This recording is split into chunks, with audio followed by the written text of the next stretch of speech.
Welcome back to Central Coast Insights. My name is Adam Montiel. I'm thrilled for our keynote. It is time now. We're going to check in with my friend Andrew Nelson. He is from Room Cellars. He is definitely a pleasure to be friends with, listen to, learn from.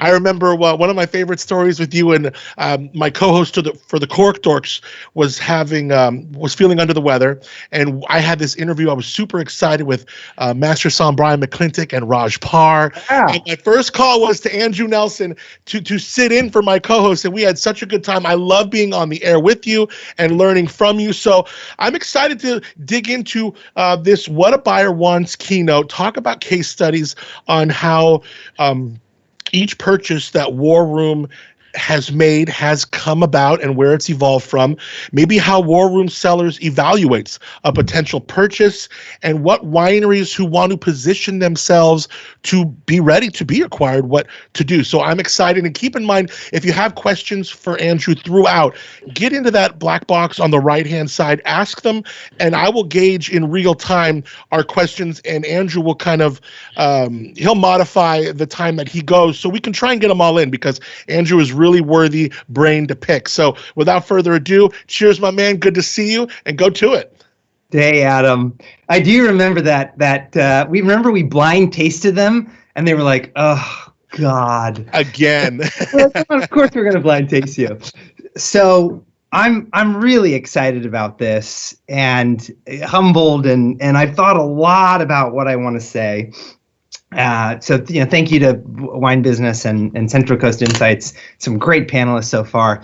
I've been YouTubing what makes a great keynote, and you're supposed to start with an audacious claim to really capture mind share.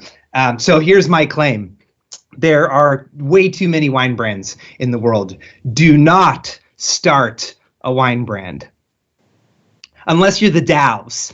And if you're the Dows, I think patrimony is going to work really well. If you're George and Daniel Dow, then go ahead and start a wine brand. But otherwise, to all the rest of us, don't start a wine brand, buy one. So that's kind of my audacious claim. And I figure I'd talk a little bit about me, just kind of like what makes me credible in talking about this. I'll talk about War Room. What is War Room? What's this company with this kind of violent sounding name? And then we'll do the case studies. There's basically 4 acquisitions that we've either done outright or been a part of through joint venture. I'm a big fan of joint ventures, so we'll talk about that. And then we'll talk about how we do the evaluations, and then I'm going to give some advice to sellers. And take everything I say with a big grain of salt. But I love this topic, and it's something I think a lot about. So I've always loved alcohol from a very young age. My brother and I started making beer very early. We got into a bunch of trouble. I studied ag business at Cal Poly and wine and vit, class of 07. My first harvest was at Edna Valley with Harry Hansen and Josh Baker, a couple Central Coast Titans. I left Edna Valley, and then I was the night brewer at the Firestone Brewery, then went abroad and made Retsina in Greece. For those of you who aren't familiar with Retsina, it's the Sabatiano grape, kind of a more acidic Chardonnay, and you ferment it on pine sap. It's a very traditional Greek wine, and it kind of tastes like you poured some Listerine into your Chardonnay. It's very cultural. Came back, and then I worked for Four Vines for Christian TG, the master marketer. I hope he's watching. And I really got the wine marketing bug there. I remember his peasant bottle with the old silk screen of the peasant dumping the barrel down on himself. Temperance, like chastity, is its own punishment. And I just thought, oh, this is so cool. The marketing, and the wines were delicious, of course. Then I kind of got my first real job. I went up to Napa with Diageo Chateau and Estate Wines, who Diageo is no longer in the wine business, but came in right after the Rosenblum acquisition and was just fascinated by that. I was in the grower relations team, so buying and selling grapes, moved into vineyard management. Then I moved down to the Central Coast and partnered with a vineyard management company and a private equity company in Colorado that owned some vineyards and was trying to create brands off of these vineyards. And initially my focus was in production. That had been my background, but realized very quickly that we would go out of business unless we were selling. There was nothing to pay me. So I had a meeting with Kent Rosenblum in Alameda, and I love Kent. He told me, focus on the B markets, focus on small and mid-sized distributors, and stay out of the competitive markets. Really focus on markets where you can do some damage. Show distributors that the wines are going to sell on the packaging and the price point, and people are going to come back for the wine quality. No one's as excited about the wine quality as you are, and the distributors want to see how quickly this will sell. So focused on selling, on building distribution, and we grew quickly. 2,000 cases our first year, 7,000 second, 22,000 the third. This became Rabble Wine Company. We leased a big castle, and I had kind of a poor exit. I was fired along with most of my team. And for those of you guys that know me, it was a very dark period of time. I got really into Marcus Aurelius and drinking vermouth. It was a dark. My wife was very pregnant, and from that created War Room with two others. And our mantra at War Room initially was waging war against big wine, but we've gotten more positive, and our slogan is now all for wine, wine for all. So we're about building something rather than tearing it down. And so that's kind of my story. What is War Room? So we kind of have three focuses. The primary focus is in acquiring heritage brands and then focusing on what people love about that brand, really focusing down on that. And we have two or three. One real well-known one, Bonny Doon, is our most well-known. And I'm just a huge fan of Randall and that brand. We'll talk in more detail about the acquisition. Lapis Luna, we're trying to inspire people to reach for the moon. Bonny Doon, all roads lead to Rhone. And then we have another brand, a Paso Robles brand called the Big Red Monster. Slay it. Got the bottle here. Here it is. So Lapis Luna, reach for the moon. Bonny Doon, I think most people are familiar with. Here it is. So that's kind of our main focus is in acquiring heritage brands and then repositioning them. We also have some emerging brands. If you've never heard of Bubble Butt, we make a rosé seltzer. It's delightful. And this is kind of our big swing into wine seltzer. You can go to drinkbubblebutt.com and pick up some of that. It's pretty fantastic. And then we also do some licensing deals where we'll pay a brand outside of the wine company, outside of the wine business, a licensing fee so that we can make and sell wine. And our claim to fame, or our most successful, is the Hallmark Channel Wines Jingle and Joy Cabernet and Sauvignon Blanc. we're a small team. There's 9 of us now. This is our 3rd year, so we're still a young company. We're big on joint ventures. So we have a joint venture with a company called Total Beverage Solution. They're an import company, and they're fantastic to work with. They have about 30 salespeople, and they're our sales and distribution team. We don't have an in-house sales team. And then we also have a joint venture with a company called Wines That Rock, and they bring licensing into the wine space. So I'm a big fan of joint ventures. So that's me and War Room. So let me kind of get into how we've acquired these brands and some detail. So initially, Lapis Luna was our first acquisition. Lapis Luna is a 20-year-old wine brand, and it had kind of hung around at about 3,000 cases a year. It was founded by Bruce Weiss, who's actually just right in the next room from me here, who was our controller at Rabble at the Castle, one of my cohorts. And so we acquired Lapis Luna primarily for the distribution network. It had maybe a couple dozen small and mid-sized distributors. This was the initial package, kind of classic. We're big on really evoking emotion, so we rebranded.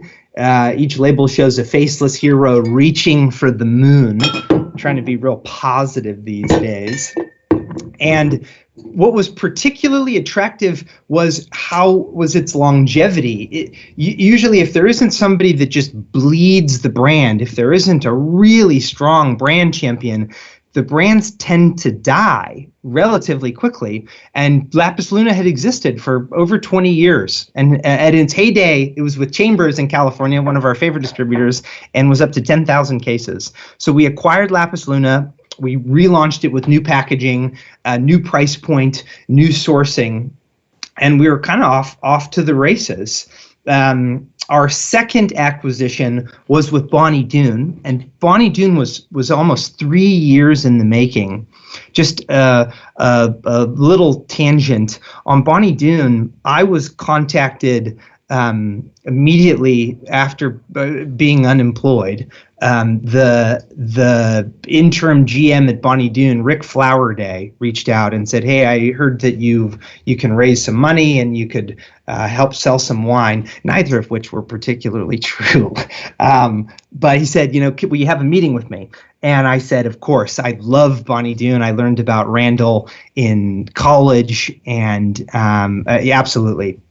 So initially, I looked at Bonny Doon as a job where I would go to work there, and as it evolved, Rick essentially said, "Look, why don't you just buy the brand? Why don't you put an offer forward and buy the brand?" And I don't have any money, although I will. But I thought, okay, that's particularly interesting. Let's try to put a group together and make an offer on Bonny Doon. So we put a plan together, and we met with Randall and Rick in Oakland at the Fairmont. Just a really cool meeting, and nothing really came about. So we didn't make a deal. And it wasn't until almost 3 years later that we were able to make a deal with Randall.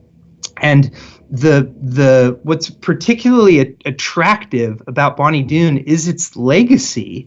It's such a special California brand, and it really has an emotional connection with lots of people, me included. But regularly, I'll hear people talk about how that was their wedding wine, or Randall got them into wine, and I was very similar to that. So it was attractive because there's such a rich legacy and history behind Bonny Doon. What was one of the biggest challenges in the stewardship of Bonny Doon? My goal is that Bonny Doon lives on for another 100 years. What's a challenge is, how do you go from a brand with many, many SKUs and beloved for its diversity and unique SKUs, sparkling Pinot Meunier, which is fantastic, by the way, to this focused message within the distribution network. Because it's really important to be authentic in the rebrand. And I'll often use the Rosenblum scenario as an example of what not to do. And I'm a huge Kent fan, and Shauna, and I come from Diageo, so I think it's okay if I talk on this a little bit. But Diageo acquired Rosenblum, as many of you know, and one of the first things that was released was a rosé, a rose in bloom rosé, which really couldn't have been farther from what the base Rosenblum drinkers wanted. Rosenblum drinkers wanted, 15, 16%, rip your face off alcohol, big plum, brooding fruit. And so to release a Rosenblum rosé, it didn't resonate with this base. And so as we acquire brands and then reposition or relaunch them, that focus on what do customers love is really at the core of a lot of our decision making. Because it's one, I think it's just great stewardship in a legacy brand, but two, it's a good investment. You don't want to lose the customer base. So particularly with Bonny Doon, a lot of our due diligence went into the sourcing, the vineyard contracts, and is there enough cool climate Grenache, and where can we find Pic Pool? And what is Claret Blanche? There are some really unique grapes that Randall has turned people onto, and so making sure that was scalable was a big focus during our acquisition. Ultimately, we went to a platform of all roads lead to Rhone. So we focused in on 4 SKUs. With really defined messaging, kind of going back to the roots of Bonny Doon and Randall, the Rhone Ranger, of course. And we did a slight packaging change on this, really wanted to be quite authentic. And this is the Van Gris. This is the best-selling rosé in Whole Foods at certain periods of time. But you can see we just brought a lot more focus to the brand Bonny Doon Vineyard. And a little bit of color. So that stewardship is really important. Just in terms of like size, to give you guys an idea, when we bought Lapis Luna, it was about 3,000 cases. This year, we're on track. I think we'll do about 75,000 cases of Lapis, mostly independent retail. Bonny Doon, however, was one of the most attractive things about Bonny Doon was how strong it was in the on-premise. 3 months after the acquisition, we go into lockdown. So half the business was gone. It was terrifying. And so we did the pivot, 3-stack incentive nationwide. And we like real branded boxes. So the 4 SKUs were probably a little over 20,000 cases when we acquired, maybe closer to 25. And last year, despite the loss of all of the restaurants, we finished up a little over 30,000 cases. So, not great scale, but I'm really happy with the wine quality, particularly the wine quality. I think we've really helped continue with that style. And then, despite the loss of restaurants, we were able to capture quite a bit of new sales. So those are 2 that we've acquired outright. Then there are 2 that we've done through joint venture. And Adam, I know that I'm probably talking pretty quickly, but if there are questions, I can't see them. If you think something is relevant, go ahead and throw it in there. Guys, if you have a question, you don't necessarily need to wait till the end. I tend to ramble, and I could easily go a half hour. Which I think I'm about 20 minutes in so far. So 2 that we've done through joint venture. Did you have a thought, Adam, or I'll keep going? You're on mute. Okay, you're on mute, Adam. Yeah. I was just I think they brought me in because you had mentioned me, but I'm watching the questions. I'll have a couple, but no, feel free to continue. Cool. So we have two brands through joint venture. One is called the Big Red Monster. And this was really the most blank canvas, I would say. This is a brand that was created in the early 2000s by William Grant and Sons, and then it was acquired by Total Beverage Solution. If you recall, that's one of our real key partnerships, a true JV, and the Total Beverage Solution has about 30 salespeople. So this is a trademark that they've had, and it had previously been a California non-vintage red blend. I believe that there was a Cabernet as well. And so we've essentially, War Room makes this for Total Beverage Solution. We're the production partner. And it's just a really fun brand. So we've proclaimed Paso. Through the due diligence on this, the thought was, what is a customer that's going to buy something called the Big Red Monster going to look for? Well, they're going to want it to be massive, right? Big alcohol, big fruit, big bottle. It's like an 800-gram bottle. And we thought Paso just really fit for kind of, this rugged brand. We like slogans, right? We've got Reach for the Moon, Greetings Earthlings, All Roads Lead to Rome, and then Slay It on the Big Red Monster. So that's a joint venture. We just launched that last year with about 5,000 cases. I think we'll probably do maybe 15 this year. That's been doing well. It's a price point at about $18. And then just recently, with Total Beverage Solution, we've acquired 3 brands from Deutsch and Precept.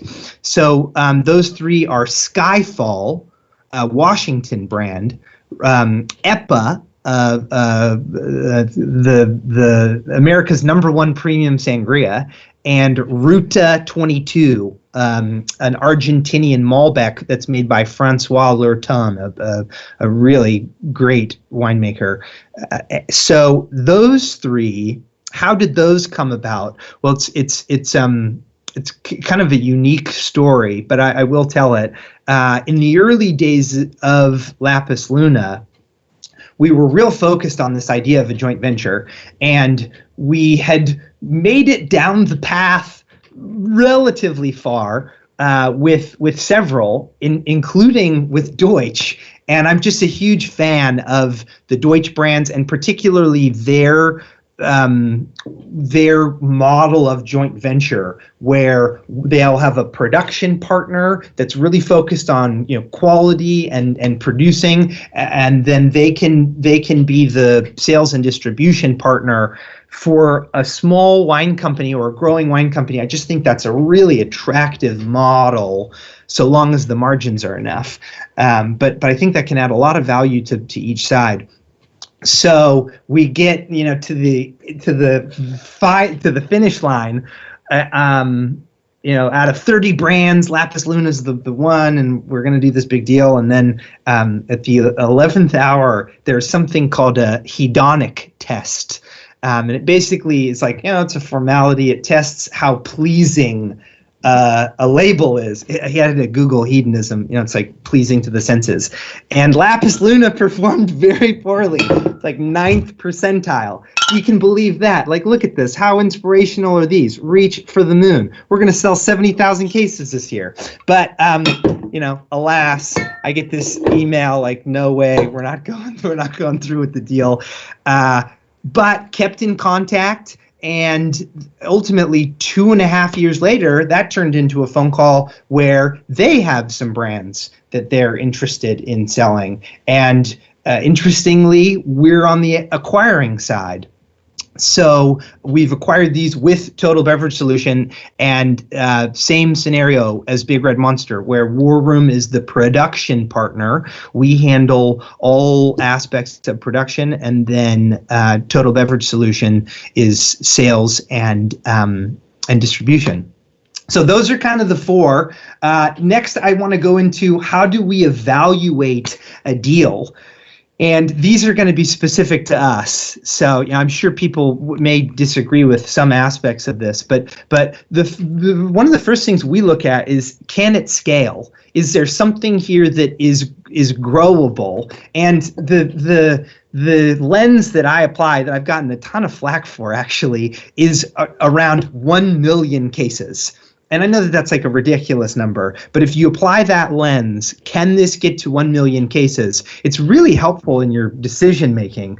Whether we actually get there or not, I think is there's a lot of luck involved, and not necessarily every wine brand needs to be 1 million cases. But from is this scalable?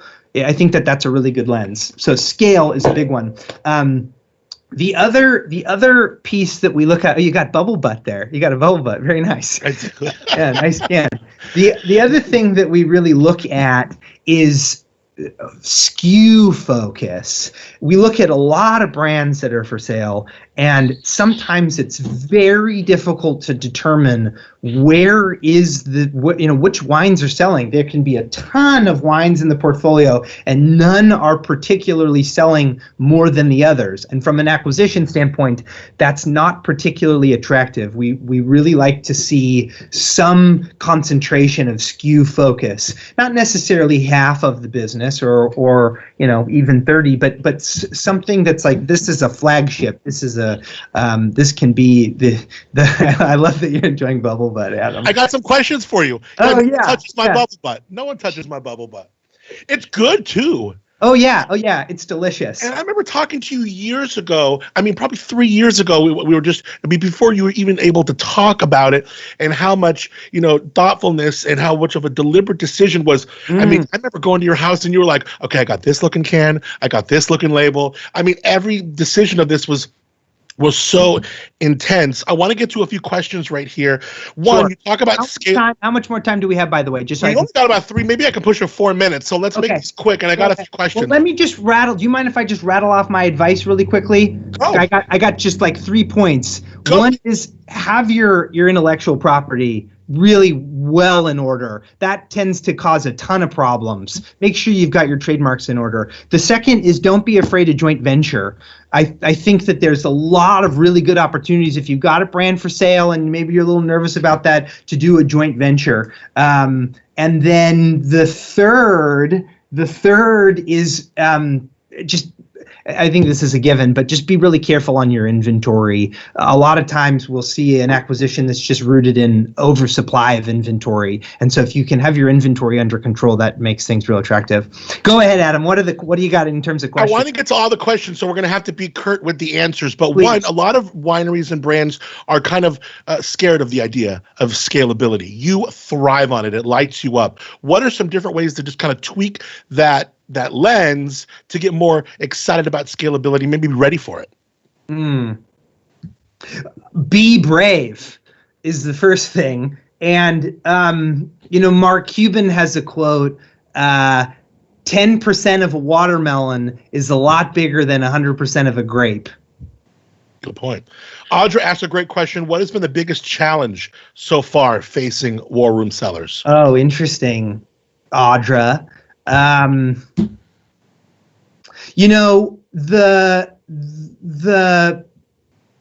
stewardship of each brand is like really tricky. And we talk about that a lot. Each brand can present just a slew of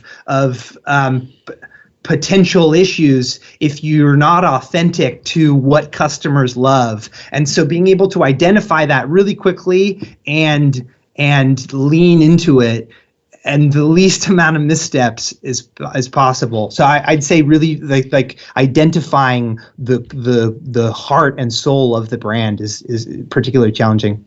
Great question from Joel Peterson, Paso Wine. Do you think a wholesale brand driven off premise needs to have a DTC or tasting room presence in Paso wine country? How does that brand come to life beyond just the wine inside the bottle? Oh, what a good question. We're disputing this internally right now as to whether we need to have a tasting room.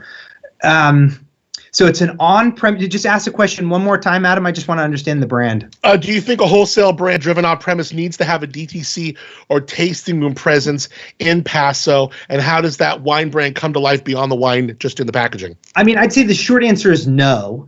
And I can think of several examples of real strong on-premise brands that don't have a tasting room. But I think that I do think you can create a lot of emotion through your brand story, and there's plenty of opportunity to have that, to have the storytelling take place in the on-premise, and particularly as the on-premise is opening. Joel, I would say, lead the charge with your distributors. Have a plan in place so that as restaurants are opening, you're the most attractive for them to put into the bag and storytell. And I don't think you need a tasting room. Finally, Michael asks, where are your wines made?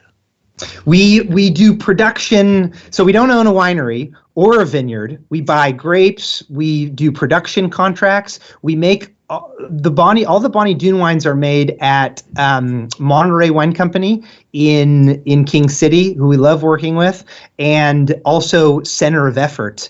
A shout out to Nathan. And then we work a lot with the Paulies up in Ukiah, Mendocino. We bottle at predominantly 3 different facilities, but we're a very low overhead model. Wanted to avoid leasing a castle ever again. And so, we're here in a log cabin, and we're a small team with low overhead, and we just pass that value on to our distributors and ultimately to the customer. Andrew Nelson is from War Room Cellars. You can learn more about them, warroomcellars.com. I'd encourage you, if you ever have a chance, see him at an event, or what are events? What are those? But if you ever see him around, ask him, pick his brain. He's a great guy to talk to. And it's been a pleasure to see you, man. Drinking really bubble great to see you. I hope this was helpful, guys. And if I didn't cover something or you want to debate me, feel free to email me directly. My email is all on the website. And order some bubble butt. And just thank you to Wine Business and Central Coast Insights. I'm really honored to be a part of this, and I hope I delivered some food for thought and great value to the people listening. I love it. Thank you, Andrew. Again, warroomcellars.com. Always enjoy. All for wine, wine for all. All for wine and wine for all. Always enjoy Andrew Nelson here. Coming up, we're going to take a quick, just 60, 90-second segment to get some things on the back end dialed in for our next panel, which I'm very excited about. Andrew mentioned, also Joel in his question talked about DTC. 2020 was a big year for direct-to-consumer relations. And what are the experts saying we can look into with the next year? We're going to come back and chat all about it in our final panel.